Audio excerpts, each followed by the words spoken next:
What's up everyone, welcome to my YouTube channel. So pag-usapan natin dito kung sino ang nagsimula ng Telegram. Okay, ang Telegram is dito nila sinesend yung mga picture.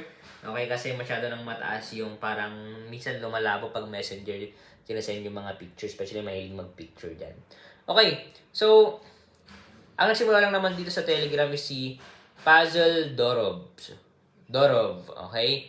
Ang lesson na makuha dito is yung privacy can be unique, competitive age. Okay, so sa Telegram is nakakatawa lang dito sa mga nagtatago ng mga secret nila.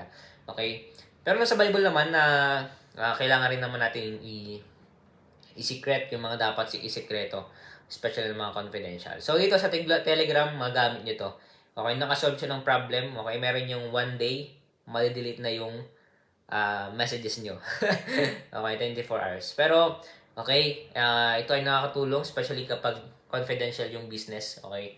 So, pwede itong gamitin. Kaya, salamat kay Telegram, okay? At sa mga founder, okay? Nakakatulong ito especially kapag mga talagang kailangang masolve yung problema. Yun lang naman, if you want to buy this book, link yung Facebook page, official link yun sa description. Salamat po and God bless.